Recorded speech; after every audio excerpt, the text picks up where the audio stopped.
Assalamualaikum warahmatullahi wabarakatuh. Alhamdulillah rabbil alamin. Wassalatu wassalamu ala asyrafil anbiya'i wal mursalin wa ala alihi wa sahbihi ajma'in. Qala rabbi shrah li sadri wa yassir li amri wa hlul 'uqdatam min lisani yafqahu qawli, amma ba'd. Muslimin muslimat, tuan-tuan dan puan-puan yang dirahmati Allah Subhanahu wa taala. Alhamdulillah, terima kasih tuan-tuan masih lagi menonton pengajian Al-Hikam dalam bentuk vlog. Mudah-mudahan Allah memberi kefahaman kepada kita semua, niat ikhlas kerana dia. Kita terus pergi kepada hikmah yang ke-12. Uzlah adalah satu-satu jalan mendekatkan diri kepada Allah. Matan dia, manafa'an qalba syai'un mithlu uzlatin yadkhulu biha maidan fikratin. Maksud dia, yang dapat bermanfaat pada hati ialah sesuatu yang berupa uzlah, di mana dengannya hamba Allah boleh masuk ke dalam keluasan berfikir. Iaitu matan dia. Poin penting kita dapat daripada hikmah ni 5. Yang pertama, tujuan hikmah ini. Yang kedua, ubat yang paling mujarab. Yang ketiga, kenapa. Yang keempat, musuh utama manusia. Yang kelima, bahagian uzlah. Dan akhir kita sebut kesimpulan dia sikit. Okey. Yang pertama,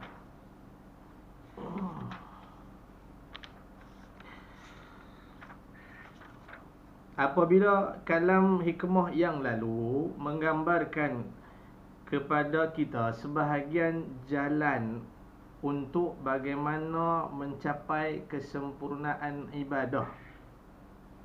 Okey, hikmah yang dulu bila kita belajar, kita nampak sebahagian jalan untuk mencapai kesempurnaan ibadah dan ta'abud kepada Allah.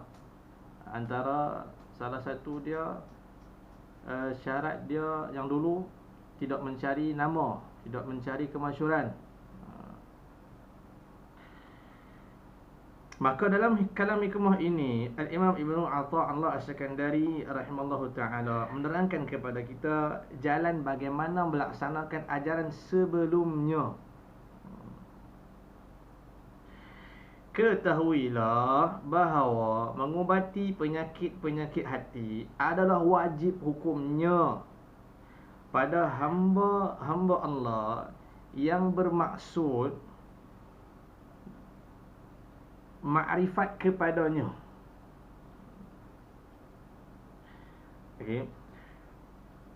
Bagi hamba Allah yang ingin mengenali dia, kalau kita nak kenal Tuhan, kita nak dekat dengan dia, wajib bagi kita tahu penyakit hati itu apa dan ubati dia.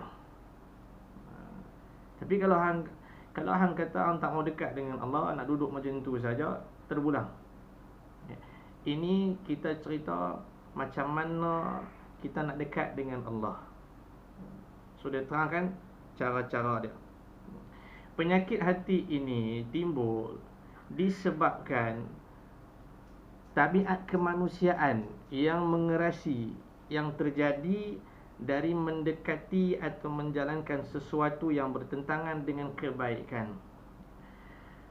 Macam mana penyakit hati itu dia boleh ada? Sebab manusia ni, kita benda yang lara kita cepat pi. Tabiat kita tu. Tapi benda yang baik ni lambat. Dia lambat sikit Nabi. Kadang-kadang dia tak mau pi langsung.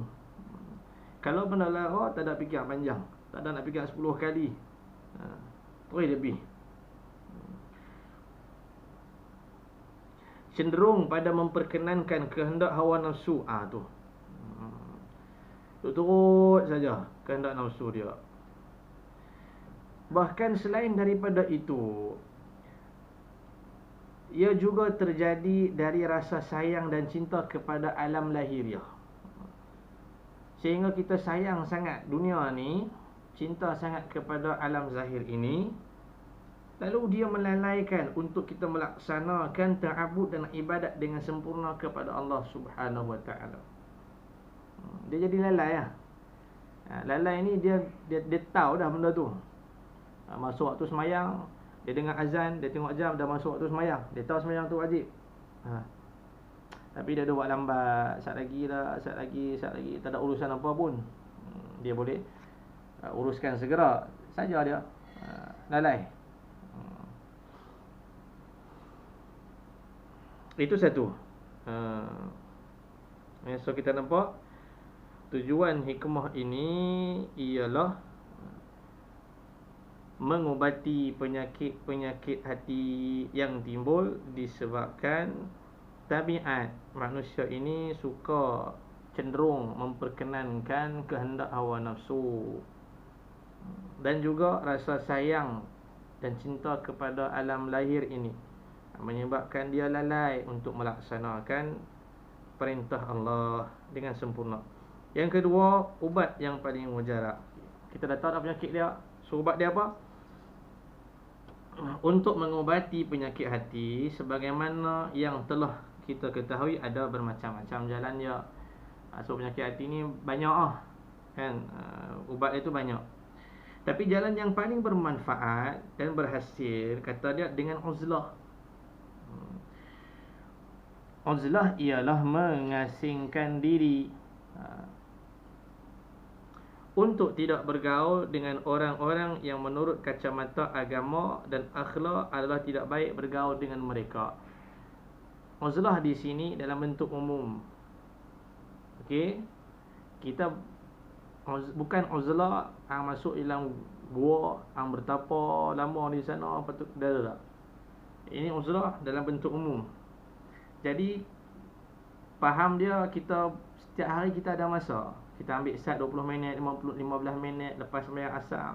Tak ada pergi mana, orang semua dah balik, duduk sat, muhasabah diri dia, apa yang dia buat hari ni, apa yang dia cakap hari ni. Uzlah. Okay. Uzlah menjauhkan diri daripada bergaul dengan orang yang tidak baik menurut kacamata agama. Tak baik kawan dengan mereka. Misalnya orang yang tidak mengerjakan ajaran agama, dia tak semayang, tak usah kawan dengan dia, dan sering melanggar perintahnya. Semayang tak mau, suka buat dosa maksiat, jangan. Mengerjakan yang haram, orang yang sering bohong, suka mengumpat, fitnah, cela orang lain. Ini tempatnya, bila kita bergaul dengan mereka, pasti tak banyak, sedikit dia akan memberi pengaruh kepada hati. Ni kita cerita bab hati ni. Dia akan memberi pengaruh yang tidak baik kepada kita. Kita akan kena, tak banyak sikit. Macam orang, dia tak isap rokok lah. Dia tak isap rokok, tapi dia keluar, sekali dia pergi jumpa kawan dia, dia isap rokok. Dia tak isap. So dia balik, isteri dia tanya, abang isap rokok ke apa tadi? Dia kata tak ada. Ataupun siapa bau? Kawan. Nampak? Ataupun dia bukan kawan, tapi dia pergi kedai. Di kedai tu orang isap rokok, kan? Dia orang isap rokok. Bila dia balik, tak abang isap rokok ke? Dia tanya. Dia kata tak. Tadi pergi kedai, dia pun isap rokok, melekat baju. Melekat. Nampak tak? Tak banyak, sikit mesti kena. Jadi kalau dia pergi masjid, kalau hang pergi masjid, duduk dalam masjid, takkan hang balik sekali di rumah berokok, kan? Dah tentulah hang salam dengan orang di masjid tu, kan? Salam tu bila bau tangan tu dia ada bau wangi, dia pakai minyak wangi. Jadi bila isteri dia salam, bau wangi ni pergi mana? Masjid lah, kan? Takkan dia salam di masjid, balik tangan bau belacan. Pun ada juga pasal dia tak basuh tangan. Tu orang kata pergi masjid ni mesti bersih. Jaga kebersihan, mulut, gosok gigi dan sebagainya. Kemudian makruh kalau mengganggu jemaah yang lain. Okey. Itu ubat yang paling mujarab yang kita dapat dengan uzlah. Ambil dalam satu hari 15 minit, duduk sat dalam bilik, kata dekat isteri, jangan kacau abang sat hari ni, nak muhasabah diri. Lepas pada waktu solat, lepas isyak kita duduk sat. Yang paling bagus waktu malam lah kita bangkit solat tahajud. Kerana waktu tu sangat memberi kesan pada hati lah dan jiwa kita.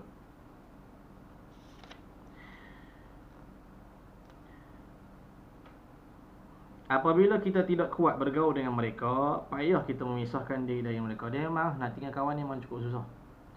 Kata dia, wajib bagi kita pindah ke tempat daerah di mana kita boleh jauh dari pengaruh-pengaruh itu. Musafir lah. Kan, belajar di pondok-pondok, ataupun kalau dia ada duit banyak, ekonomi dia bagus, dia musafir di luar negara, Mesir dan sebagainya, tinggal semua. Pula ni, tinggal itu bukan tinggal dalam maksud tinggal selamanya nak. Ini uzlah dalam bentuk umum. So kita pergi sana untuk baiki hati kita. Bila dah okey, kita balik sini, kita jumpa dan kita dakwah mereka. Itu pengertiannya.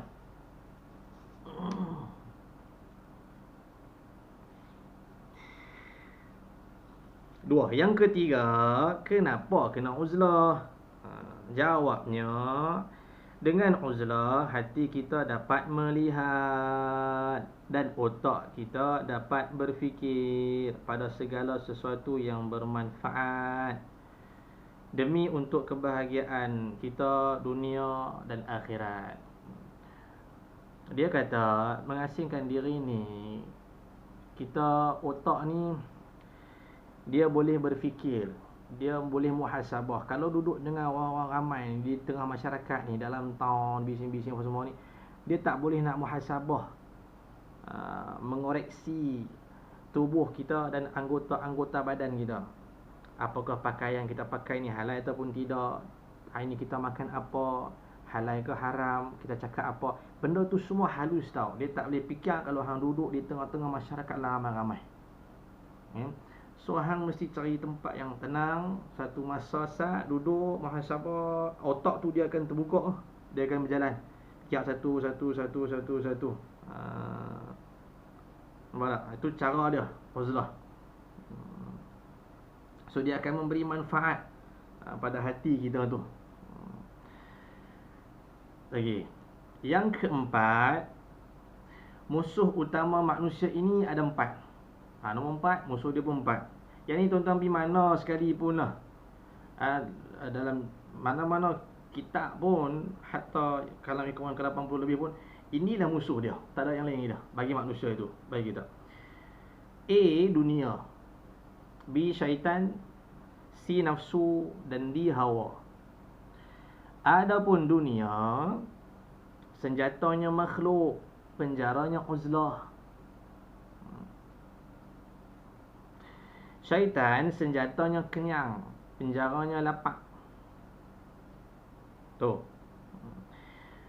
Latih perut kita untuk tidak cenderung. Dia kata musuh kita yang terang-terangan, syaitan lah. Dia menggoda kita supaya kita patuh dalam tipu dayanya. Orang dia banyak macam peringkat, tuan-tuan. Okay, saya banyak kata. Ada yang dia rasa syok sendiri, dia rasa dia buat dia betul, dia tak mau belajar dah. Syaitan sedang menipu daya dia. Godaan syaitan ini biasanya datang apabila perut kita penuh kekenyangan dengan makanan dan minuman. Ini umumlah.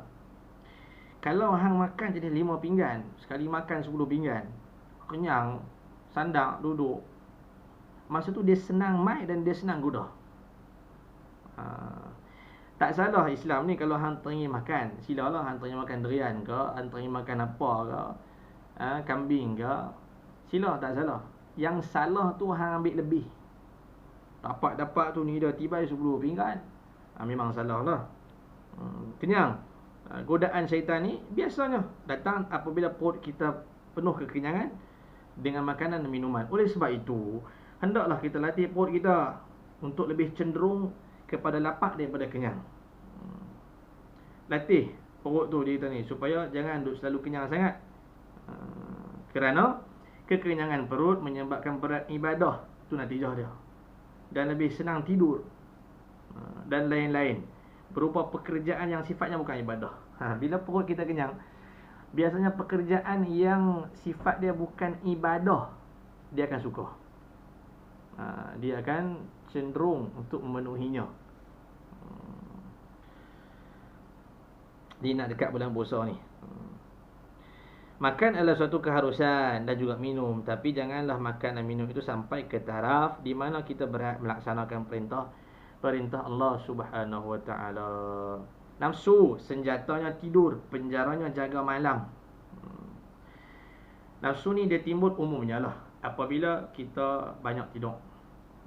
Dan nafsu ini dapat dicegah apabila kita lebih banyak berjaga daripada tidur. Yang kalau tidur saja. Malam sampai pagi pun dah cukup. Satgi naik motor pun tidur lagi, naik kereta pun tidur lagi, tempat kerja pun tidur lagi, semua nak tidur. Kan? Aku pun tak tahu lah nak cakap apa. Nanti hang mati, nanti hang tidur lah selama-lamanya. Ini dia kena mujahadah sikit. Yang di hawa senjatanya bercakap, penjaranya diam. Oh yang ni musuh ini biasanya dia kumat kamit apabila kita tidak mengeram lidah kita berkata-kata. Ada orang dia suka bercakap. Dia bercakap macam hati nak berhenti. Kan. Bercakap mulut dia popek. Bila kita banyak berkata-kata, dia kata tanpa bermanfaat dan tak ada batasnya, keluarlah hawa menggoda kita. Apa dia hawa yang goda ni? Tengok. Untuk lebih leluasa kita mengatakan sesuatu yang tidak benar. Bila hang banyak cakap, dong apa banyak, tak ada manfaat. Hawa tu dia akan menggoda, dia main sikit-sikit untuk fitnah orang, untuk mengumpat orang, untuk start cakap benda yang tak betul. Kerana itu lawannya adalah kita harus lebih banyak diam dan tidak bercakap apabila tidak ada manfaatnya. Melainkan ada benda yang patut kita cakap, pengajian kita apa hari ni kita belajar, dia tanya kita, so kita explain lah. Benda yang bermanfaat.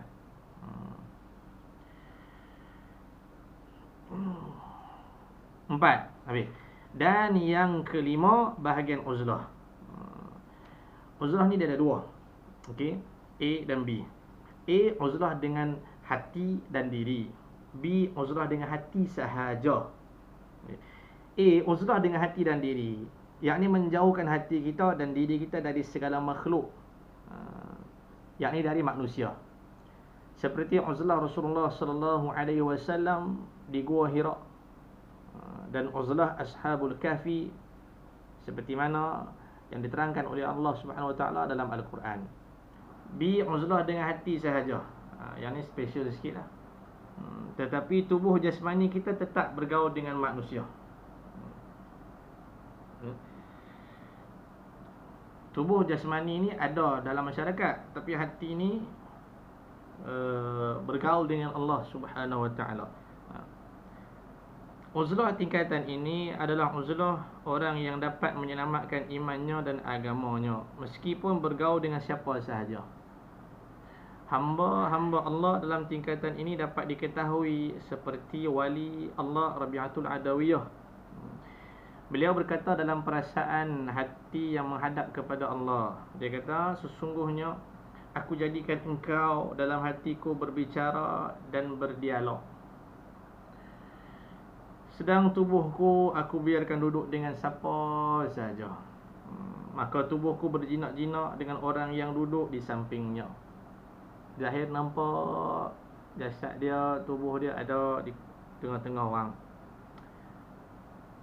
tapi hatinya, kecintaan hatiku tertambat dengan halus. Kecintaan hatiku tertambat dengan halus dalam hati kepada Allah. Hati dia sedang berbisik dengan Allah, mengingati Allah. So nombor 5 ni kita boleh faham uzlah. Yang pertama dalam bentuk umum, uzlah yang kedua bagi golongan khusus. Ya. So kita ambil dalam bentuk umum lah. Khusus ni nak tetap hati tu bila kita duduk dengan orang, sentiasa ingatlah yang tu susah. Biasanya dia akan terpengaruhnya. Okay. Melainkan bagi orang-orang yang dipilih oleh Allah Subhanahu wa taala, itu lain bab. Okay. Kesimpulan dia, apabila kita ingin supaya kita bersih dari dosa-dosa lahiriah dan seluruh penyakit hati yang kita baca tadi, maka wajiblah kita uzlah dan hijrah dari makhluk.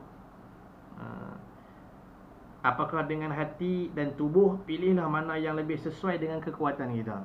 So kita scan diri kita, apa perangai buruk yang kita ada. Suka dengki ke orang, mulut suka bercakap benda yang bukan-bukan, suka fitnah orang. Apa saja keburukan yang kita ada, sombong, tak mau dengar kata orang, tak mau dengar benda yang baik. Semula pada hari ini bila kita dah dengar yang ni, uzlah salah satu cara dia untuk menyelamatkan kita daripada penyakit tersebut. Sudah, bila kita dah tahu apa ubat dia, penyakit dia, kita dah tahu apa ubat dia apa, tinggal. Dan tinggal itu, mudah-mudahan Allah Subhanahu Wa Taala memimpin kita untuk lebih dekat kepada dia. Kalau kita tetap duduk atas perangai yang buruk dan kita tak mau berubah, tak mau melakukan perubahan, tak mau ada usaha ke arah tu, kita tak akan boleh pergi mana. Bahkan kita akan semakin jauh dengan Allah Subhanahu Wa Taala. Ini semua untuk kebaikan diri kita sendiri, bukan untuk orang lain. Dan mudah-mudahan bermanfaat apa yang kita pelajari pada hari ini. 5 poin penting yang kita dapat. Yang pertama, tujuan hikmah. Yang kedua, ubat yang paling mujarab. Yang ketiga, kenapa mesti beruzlah. Yang keempat, musuh utama manusia A, B, C dan D. Dan yang kelima, bahagian uzlah ada 2, uzlah dengan hati dan diri, dan B, uzlah dengan hati sahaja. Kemudian kesimpulan kita sebut sikit. Kalau nak jadi orang baik, kalau nak selamat daripada penyakit hati, maka laksanakanlah praktikal apa yang diajar oleh Al-Imam Ibnu Athaillah As-Sakandari ini. Semoga kita berjumpa lagi pada video yang akan datang. Hikmah yang seterusnya, jalan-jalan terbuka mata hati menuju hadrat Allah Subhanahu Wa Taala. Semoga Allah panjangkan umur kita dalam kebaikan. Sekian, wassalamualaikum warahmatullahi wabarakatuh.